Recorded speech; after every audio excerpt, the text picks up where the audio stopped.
Bismillahirrahmanirrahim. Assalamualaikum warahmatullahi wabarakatuh. Bismillah, alhamdulillah, wassalatu wassalamu ala rasulillah wa ala alihi wa sahabatihi wa man tabi'a sunnatahu wa jama'atah min yawmina hadha ila yawmin nahdah, amma ba'd. Allahumma salli wa sallim wa barik ala Sayyidina Muhammad wa ala ali Sayyidina Muhammad. Baik bapak-bapak, ibu-ibu yang semoga selalu di dalam rahmatnya Allah Subhanahu wa ta'ala. Di awal tahun ini alhamdulillah kita dipanjangkan umur oleh Allah Subhanahu wa ta'ala. Alhamdulillah terus kita diberikan rezeki berupa waktu, berupa kesempatan, berupa kenikmatan sehat badan. Insya Allah kalau itu terus kita gunakan untuk kebaikan demi kebaikan, untuk thalabul ilmi, insya Allah umur kita merupakan umur yang barokah, umur yang manfaat, umur yang terus dicatat malaikat bernilai di sisi Allah Subhanahu wa ta'ala. Amin ya rabbal alamin. Baik, saya tidak mau berpanjang karena kita ada dua materi hari ini, mudah-mudahan waktunya cukup. Pertama, tafsir surat Al-Ikhlas. Di pertemuan yang lalu kita sudah bahas An-Nas dan Al-Falaq, berarti kita melanjutkan tafsir surat Al-Ikhlas. Kemudian nanti insya Allah setelah selesai kita lanjutkan pula dengan surat Al-Lahab. Baik, sebelum kita lebih jauh kita baca dulu ayatnya. Yang ada HP atau aplikasi Al-Quran boleh dibuka dulu di handphonenya masing-masing, biar kita baca bersama dua ayat yang akan kita bahas. Baik, kalau sudah, a'udzu billahi minasyaitonir rajim. Bismillahirrahmanirrahim. Qul huwallahu ahad, Allahus samad, lam yalid wa lam yulad wa lam yakul lahu kufuwan ahad. Bismillahirrahmanirrahim. Tabbat yada abi lahabin wa tab, ma aghna anhu maluhu wa ma kasab, sayasla naran dhata lahab, wa imra'atuhu hammalatal hatab, fi jidha hablum min masad. Sadaqallahul azim wa sadaqa rasulul karim wa nahnu ala dzalika minasyahidin wasyakirin walhamdulillahirabbil alamin. Baik, surat Al-Ikhlas atau biasa orang sebut dengan surat Kulhu. Ini adalah surat familiar sekali. Sepertinya tidak ada satupun orang Islam yang sudah dewasa yang nggak tahu surat ini. Bahkan surat ini adalah surat yang paling sering kita bacakan di dalam sholat. Apa maknanya? Apa tafsirnya? Apa tafsir daripada surat yang paling sering kita baca, yang paling banyak orang baca? Yang pertama, sebelum kita lebih jauh, para ulama menjelaskan beberapa keutamaan daripada surat Al-Ikhlas ini. Luar biasa. Ini surat bukan surat yang enteng, yang remeh, bukan. Ini surat yang amat luar biasa. Pertama, dalam sebuah hadis Nabi mengatakan surat Al-Ikhlas ini disebut juga dengan sulusul Quran. Yaitu surat yang sekali kita baca, satu kali. Tadi ini sekali udah. Nilainya sama dengan membaca sepertiga Al-Quran. Sepertiga Al-Quran berapa tuh? Sepertiga berapa? 10 juz. Insya Allah 10 juz. Kita baca sekali, pahalanya 10 juz. Karena dia disebut dengan sulusul Quran, sepertiga Al-Quran.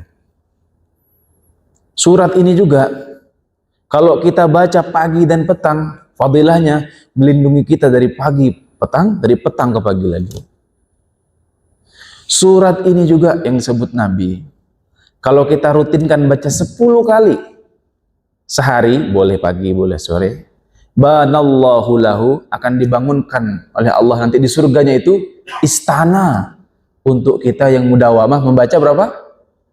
10 kali sehari. Boleh pagi, boleh petang, 10 kali. Karena 10 kali ini hitungannya sudah lebih dari satu Al-Quran. Sudah lebih daripada menghatamkan Al-Quran. Kalau sepertiga itu 10 juz, sekali kan sepertiga, berarti 10 juz. 3 kali berarti 30 juz khatam. Kalau mau khatam dengan singkat, baca surat Al-Ikhlas 3 kali itu. Hanya habis maghrib itu baca qul huwallahu ahad Allahus samad lam yalid wa lam yulad wa lam yakul lahu kufuwan ahad. Bismillahirrahmanirrahim. Qul huwallahu ahad Allahus samad lam yalid wa lam yulad wa lam yakul lahu kufuwan ahad. Bismillahirrahmanirrahim. Qul huwallahu ahad Allahus samad lam yalid wa lam yulad wa lam yakul lahu kufuwan ahad. Sama dengan menghatamkan Al-Qur'an. Makanya Nabi bilang, kata Nabi, mau nggak kalian? Bisa nggak kalian dalam satu hari itu minimal membaca 10 juz? Sahabat keberatan yang nggak bisa. Meskipun ada sebenarnya sahabat yang bisa, banyak bahkan. Tapi yang ngejawab ini kebetulan jawabnya, berat ya Rasul, 10 sehari, 1 juz saja berat. Ya Pak Widi, 1 juz saja berat kan? Apalagi 10. Kata Nabi, Al-Ikhlas sulusul Quran. Bacalah Al-Ikhlas, maka ia setara dengan membaca 10 juz Al-Quran. Jadi jangan lupa lagi nih, jangan pernah lupa lagi nih. Kalau hari-hari kita, misal kemarin saya biasa bahas, baca surat Tabarok panjang, Yasin panjang, Al-Kahfi panjang. Kalau emang alasannya berat, tidak ada alasan lagi berat untuk mengamalkan surat Al-Ikhlas. Ringan, 3 kali aja. 3 kali itu sudah luar biasa pahalanya. Maka jangan sampai hari-hari kita sekarang luput daripada surat Al-Ikhlas. Nah, kemudian nama Al-Ikhlas itu adalah nama yang paling populer, meskipun ada banyak nama daripada surat ini. Al-Iman, ada nama-nama yang lain, tapi ia disebut Al-Ikhlas. Kenapa? Ikhlas itu bahasa Arab, bahasa Indonesianya artinya pemurnian. Kenapa ada Ikhlas? Karena di dalamnya terdapat pemurnian akidah, pemurnian zatullah, pemurnian mindset yang harus kita terapkan, yang harus kita anggapkan kepada Allah Subhanahu wa Ta'ala. Kenapa dulu itu orang menyembah berhala, dulu itu orang menyembah patung, dulu itu orang percaya dengan sesajen. Nah, itu dihapuskan, dimurnikan. Persepsi-persepsi orang dulu tentang Allah salah, dijawab dengan surat Al-Ikhlas. Asbabun nuzulnya pun jelas. Ada sebagian orang, yaitu kaum Yahudi, mengatakan kepada Nabi, ya Muhammad, wahai Muhammad, unsub lana rabbak, jelaskan ke kami Tuhanmu itu seperti apa? Seperti emas kah? Seperti perak kah? Seperti kayu, besi, batu kah? Atau seperti apa? Unsub lana rabbak, kata orang-orang Yahudi. Kenapa mereka berkata begitu? Karena memang ayat-ayat sebelum Al-Ikhlas, surat-surat sebelum Al-Ikhlas gak pernah ada kalimat Allah. Kalimat pertama, misalnya kita lihat surat pertama, surat Iqra bismi rabbik. Iqra bismi rabbik. Belum disebut nama Allah. Bacalah Iqra bismi rabbi. Rabbi itu artinya Tuhan. Belum ada namanya, belum. Surat kedua itu yang turun, ya ayyuhal muddatsir qum fa'anzir wa rabbaka. Masih Rabb lagi, wa rabbaka fakabbir. Belum Allah. Belum. Surat apa lagi? Nun yang ketiga. Nun wal qalami wa ma yasturun. Itu semua tidak ada kalimat Allahnya. Masih Rabb, masih Tuhan. Tuhanmu, Tuhanmu, Tuhanmu.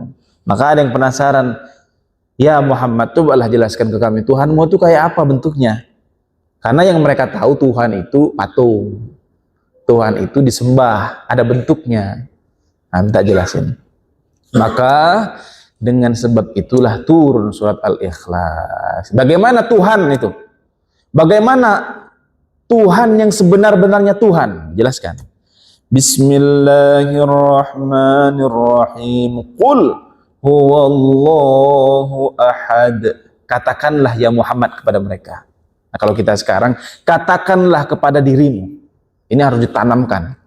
Huwa itu artinya siapa? Artinya dia. Hu itu dia.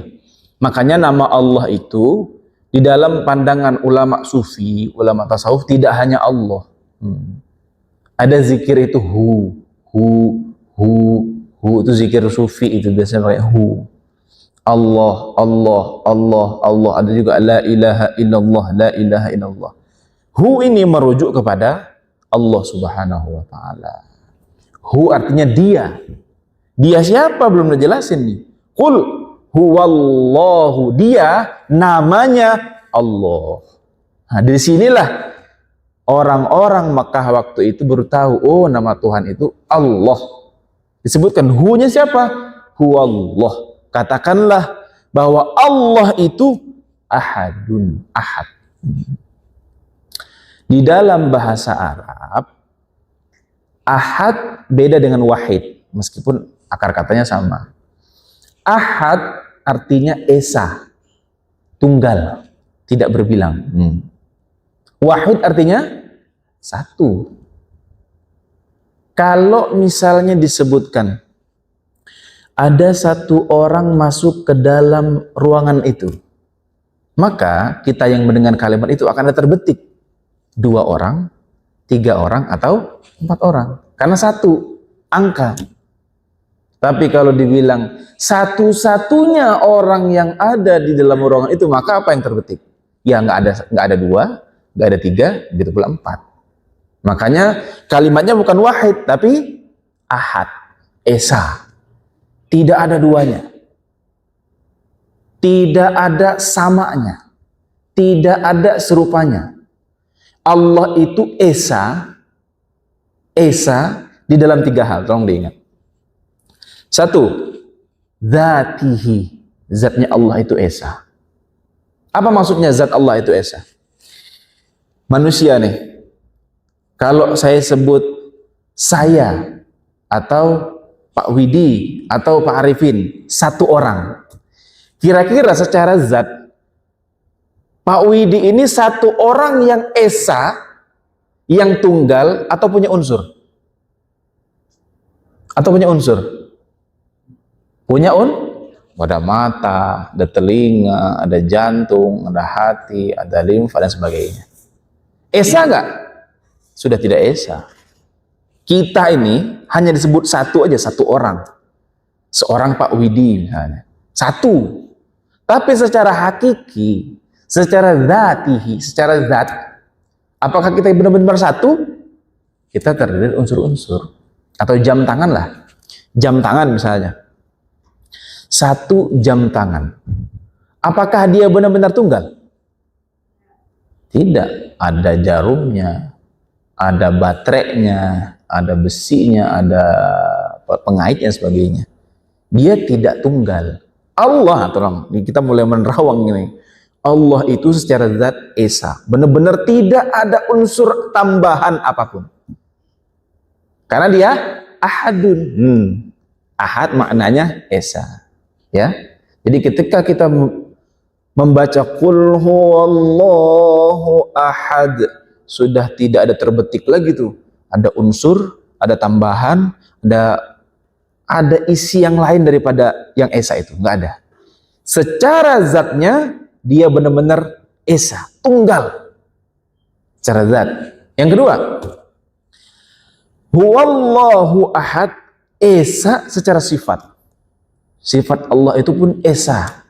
Cuma Allah itu berusaha memperkenalkan dirinya kepada kita.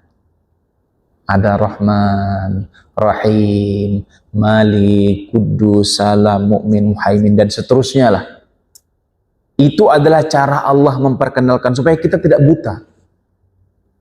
Tapi secara hakiki, kalau kita baca ayat ini, sifatnya tuh esa. Dalam arti, apa yang kita anggapkan tentang Allah, itu belum tentu itu yang sebenarnya. Esa, benar-benar esa secara sifat. Bahkan misal ada disebut Nabi Muhammad itu disebut Rahim, gelarnya Rahim. Tapi apakah rahimnya Allah seperti Nabi Muhammad? Jauh di atas itu, jauh, dan tidak bisa dibayangkan malah. Maka setelah Allah memperkenalkan dirinya, ini soal tauhid nih, mungkin agak ragu, nanti bisa ditanyakan di belakang. Setelah Allah memperkenalkan dirinya, dia itu pengasih, penyayang, pendengar dan sebagainya, Allah tutup di Al-Quran itu, laisa kamitslihi syai'un wa huwas samiul alim. Tidak ada yang menyerupainya. Apapun yang kita gambarkan, belum sampai segitu, belum.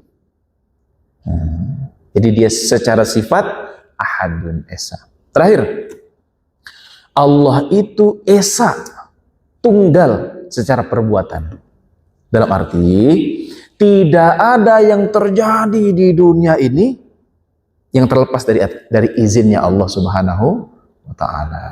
Bagaimana yang bunuh diri? Bagaimana orang-orang yang menyiksa dirinya? Bagaimana dengan orang-orang yang sengaja misalnya membunuh orang lain, mengebom orang lain? Ini kita sudah kita jawab nih di kajian yang lalu soal takdir.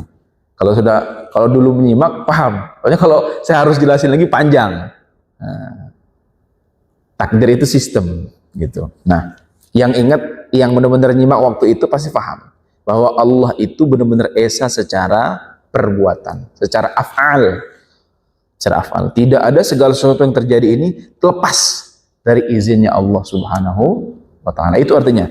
Jadi ketika kita baca Qul huwallahu ahad, jangan pernah ada terbetik Allah itu kurang. Allah itu salah. Nah, misalnya kita berpikir, kok nasib saya begini-begini aja, Allah itu kayaknya jahat. Oh, itu sudah salah itu. Itu kita sudah menafikan keesaan Allah itu. Ahadun. Persepsi kita tentang Allah benar-benar esa secara zat, secara sifat, secara perbuatan. Esa, betul-betul esa. Kemudian Allahus Samad. Allah itu As-Samad. As-Samad artinya yang lebih tepat adalah tumpuan harapan. Kenapa? Sehebat apapun manusia, sekaya, sesukses, sebanyak apapun harta, setinggi apapun jabatannya, tidak akan mungkin dia itu tidak mengangkat tangan untuk berdoa. Pasti ada masanya, entah itu di pesawat lagi turbulence, entah itu lagi di laut, ombak lagi tinggi, pasti ya Allah, ya Allah, bergantung. Dilepas, kekuatannya sudah hilang.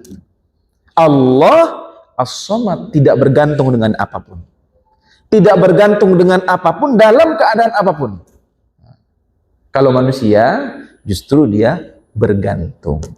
Maka Allahus Samad, saat kita baca, ya Allah, Engkaulah tumpuan harapan hidupku. As-Samad itu adalah tumpuan.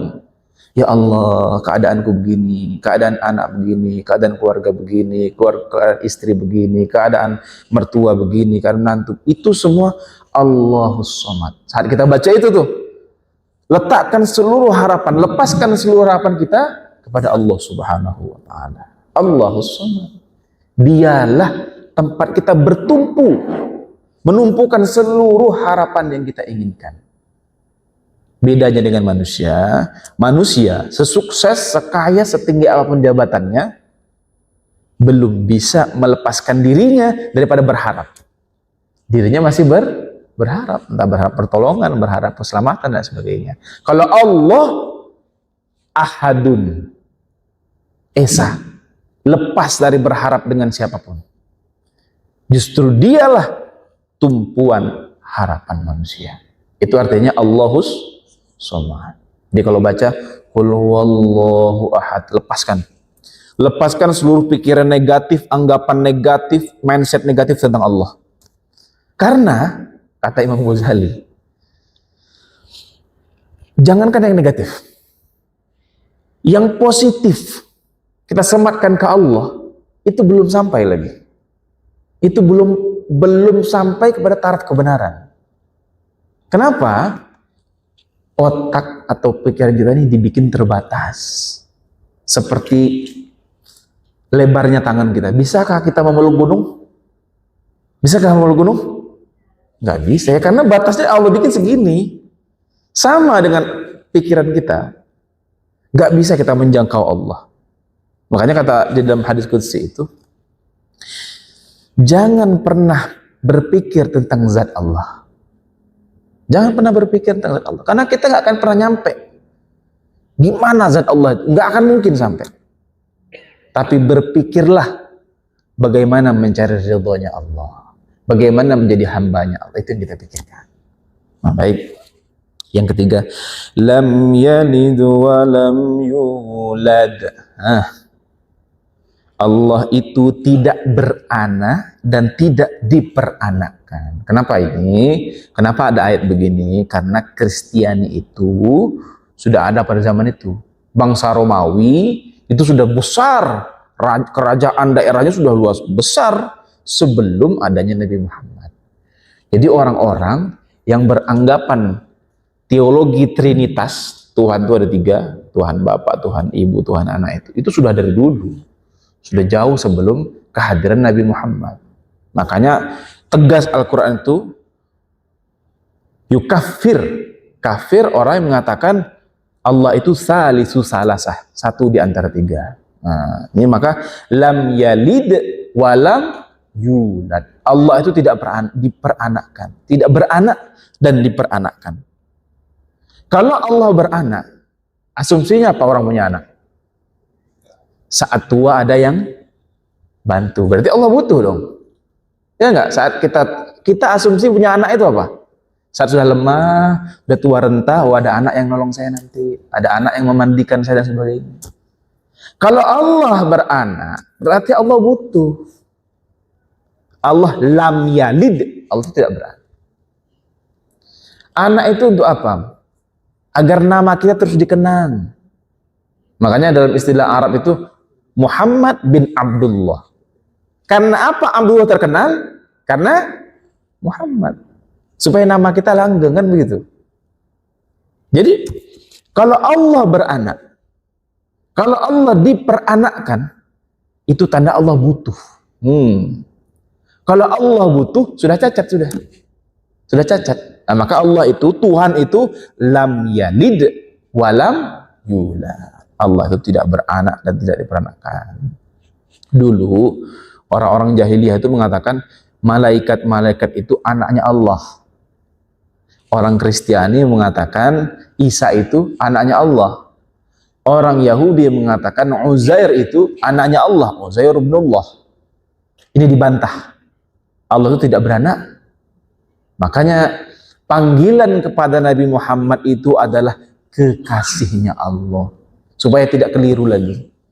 Sebenarnya kata para ulama, kenapa Nabi Isa itu disebut Ibnullah dulu? Ya karena memang secara proses Nabi Isa ini kan tidak punya bapak. Maryam ini orang suci yang tiba-tiba langsung ditiupkan kandungan ke dalamnya. Maka lahirlah Nabi Isa. Maka disebutlah anak Allah.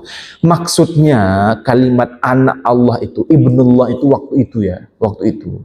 Itu menunjukkan kedekatan yang sangat intens antara Nabi Isa dengan Allah. Cuma disalahpahami. Itu menjadi Tuhan. Itu menjadi Tuhan sebenarnya. Makanya Nabi Muhammad tidak lagi disebut Ibnullah, tapi kekasihnya Allah, Khalilullah. Nah. Kemudian walam yakul lahu kufuwan ahad, dan tidak ada kufu. Nah, kufu, apa ini kufu? Kalau orang nikah kan biasa kita suruh cari apa? Yang sekufu. Kata para ulama, kalau cari jodoh, carilah yang sekufu. Apa sekufu? Setara, selevel. Nah, ekonominya nggak terlalu jauh, ya kan? Kebiasaannya yang satu, yang ya tidak terlalu timpang. Itulah tips menikah, sekufu, setara artinya, cari yang setara supaya tidak ada pergolakan-pergolakan dalam pernikahan itu. Nah, kufu walam yakul lahu kufu, tidak ada yang setara, satu makna. Apa itu maksudnya setara? Sama, sederajat, tidak ada yang sederajat, setara, sehebat terlalu ini, ya benar setara. Tidak ada satupun makhluk yang setara dengan Allah Subhanahu wa Ta'ala. Makna yang lain yang sama. Kalau kita membayangkan secara imajinasi, kita membayangkan misalnya Tuhan itu seperti Pegasus, ya kan? Pegasus itu ada nggak di alam nyata? Nggak ada. Itu hanya alam imajinasi aja itu. Orang melihat burung, ya kan? Kemudian melihat kuda disatukanlah, ya kan? Ada kuda kuda ada sayapnya. Itu hanya ada di alam imajinasi. Nggak ada itu. Sesat, ingatlah, seluruh yang kita bayangkan tentang Tuhan, tentang Allah, itu salah. Itu tidak benar. Itu tidak tepat. Karena dia lam yakullahu kufuwan ahad. Tidak ada yang setara. Meskipun di imajinasi ya, kita mengimajinasikan Allah tuh begini. Belum. Karena kembali ke yang di awal, mindset kita, pemikiran kita itu dibikin terbatas. Sementara Allah itu tidak terbatas. Bagaimana mungkin sesuatu yang terbatas bisa menjangkau sesuatu yang tidak terbatas? Jadi ini kita bersihkan hari-hari kita daripada pikiran-pikiran negatif, pikiran-pikiran yang buruk tentang Allah Subhanahu wa Ta'ala. Karena seluruh pikiran itu sudah pasti salahnya. Nah, itulah Qul huwallahu ahad, Allahus samad, lam yalid wa lam yulad wa lam yakul lahu kufuwan ahad. Apa hikmahnya? Salah satu hikmahnya adalah yang pertama, hikmah daripada surat ini agar kita betul-betul memurnikan tauhid. Karena betul-betul satu Tuhan itu esa, bukan dua. Bukan ada Brahma, Shiva, ada dewa hujan, ada dewa api, dewa macam-macam. Bukan Tuhan itu ahana, ada ibu yang melahirkan, ada Tuhan, bukan. Benar-benar esa tunggal, itulah Tuhan yang sebenarnya. Nah, ini satu hikmah. Yang kedua, kata para ulama, hikmah dari surat ini adalah jadilah somat. Apa somat tadi? Apa? Tumpuan harapan. Berusahalah kita sebagai manusia ini menjadi tumpuan harapan manusia lain sebisa kita. Maka kalau ada orang bilang, ngapain sih punya uang banyak? Ngapain sih cari uang? Uang nggak dibawa mati. Itu orang egois. Itu orang, artinya dia hanya mikirin dirinya sendiri. Kita diajarkan di sini supaya apa? Menjadi Abdus Somad. Ini nama Ustaz Abdus Somad. Abdus Somad. Bukan saya ngarang-ngarang. Memang itu maknanya. Hamba Allah yang menjadi tumpuan harapan bagi banyak orang. Itu artinya Abdus Somad. Kebetulan nama UAS, nama Ustaznya. Kita disuruh menjadi Abdus Somad sebisa kita. Maka carilah jabatan yang tinggi. Hari ini banyak caleg ini kan. Carilah, misal di kantor, carilah jabatan tinggi, boleh. Carilah uang yang banyak, boleh. Untuk apa? Agar kita bisa menjadi hamba Allah yang disebut dengan Abdus Somad. Hamba yang menjadi tumpuan bagi manusia-manusia lain. Ketika kita datang, orang senang semua. Yang satu merasa insya Allah nanti saya bakal dibantu. Yang satu anak saya bakal dibantu. Yang satu kakek saya, emak saya bakal dibantu. Dan sebagainya. Luar biasa sekali manusia seperti itu. Itulah manusia yang betul-betul mulia. Jadi hari ini, jangan sampai ada mindset di dalam pikiran kita untuk bermalas-malasan. Untuk bersantai-santai. Untuk hidup begini-begini aja kalau bahasa anak muda sekarang. Berusahalah sebisa kita untuk menjadi lebih baik. baik dari sisi akhlak, dari sisi keuangan, dari sisi jabatan dan karir dan sebagainya, agar kita betul-betul bisa mengamalkan surat yang paling sering kita baca, yaitu Qul huwallahu ahad, Allahus somad. Semoga kita semua di sini betul-betul menjadi abdus somad. Amin ya rabbal alamin. Ini mohon maaf, masih ada waktu nggak Pak? Kita lanjutkan Al-Lahab ini. Apa? Jengkol udah siap. Iya, makanya saya agak buru-buru takut. Oh ya, gimana ini Pak Hari? Mau kita lanjut apa? Tetap 5 menit. Saya singkat saja ya. Saya singkat. Surat Al-Lahab kita baca. A'udzubillahi minasyaitonirrajim. Bismillahirrahmanirrahim. 5 menit ya. Surat ini turun, ceritanya begini. Ada perintah dari Allah Subhanahu wa taala kepada Muhammad. Fa'anzir, kata Allah, fa'anzir ashiratakal aqrabin. Kata Allah, perintahkanlah, nasihatilah paman-pamanmu itu ya Muhammad yang terdekat. Nabi Muhammad itu pamannya banyak. Karena Nabi Muhammad itu kan ayahnya Abdullah. Saudara Abdullah ini banyak. Ada Abu Thalib, ada Abbas, ada Abu Lahab. Jadi Abu Lahab itu pamannya Nabi. Nabi itu ponakannya Abu Lahab. Nah, satu ketika Nabi bilang mengikut wa'andzir ashiratakay. Kumpulkanlah paman-pamannya semua. Kata Nabi, wahai pamanku, kalau aku seandainya berucap, di belakang kota ini akan ada tentara-tentara yang akan menyerang kita, apakah kalian percaya? Percaya Muhammad. Engkau dari dulu kami sebut Al-Amin, yang terpercaya. Kami percaya dengan semua ucapan. Yang kedua Nabi Muhammad ngomong begini, kalau seandainya paman-pamanku, saya sebut hari ini, saya adalah Rasulullah, utusannya Allah. Saya sudah menerima dari wahyu daripada Allah. Apa kalian percaya? Abu Lahab langsung tegak. Tabban laka ya Muhammad. Celaka engkau Muhammad. Dari situlah perseteruan pertama Abu Lahab dengan Nabi Muhammad. Nggak percaya, nggak mau. Maka mendengar kalimat tabban laka ya Muhammad inilah asbabun nuzul surat Tabbat yada Abi Lahab. Tabban laka ya Muhammad itu artinya celaka engkau Muhammad. Satu kali Abu Lahab menyebut celaka, Allah bahas 2 kali. Tabbat yada Abi Lahab wa tab. 2 kali tabnya. Tabbat sama tabba itu sama.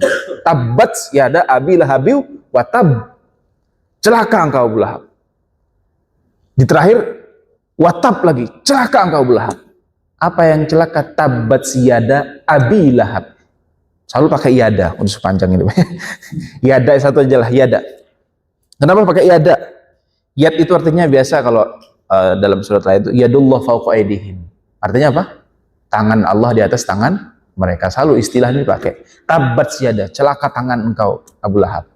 Atau misalnya fayughayyiruhum biyadih. Falyughayyiruhu biyadih. Kalau kamu melihat seseorang, rubahlah dengan tangan. Apa maksudnya? Kekuasaan. Maksudnya celakalah, hancurlah kekuasaan engkau Abu Lahab. Orang jago waktu itu, centeng, orang hebat. Tabbat yada Abi Lahab, hancurlah kekuasaanmu Abu Lahab. Gitu. Ini kalau saya lanjutkan jadi panjang nih Pak. Mungkin ini kita lanjutkan di next pertemuan. Yang jelas nanti ini adalah nasihat, singkatnya, ringkasnya adalah ini adalah nasihat untuk orang-orang yang karakternya mirip Abu Lahab. Orang dakwah nggak disenangi, orang dakwah dilarang-larang, orang ngajak kebenaran dicampakkan, dijerumuskan, dijebak, itulah. Dan sampai sekarang kan masih ada orang yang nggak senang dengan dakwah Islam. Kalau di Barat namanya Islamophobia. Islamophobia. Nah itulah yang dibahas di sini. Baik, mungkin itu saja karena ada agenda selanjutnya. Mungkin saya tutup dulu. Next ke pertanyaan. Allahumma fiqillah. Assalamualaikum warahmatullahi wabarakatuh.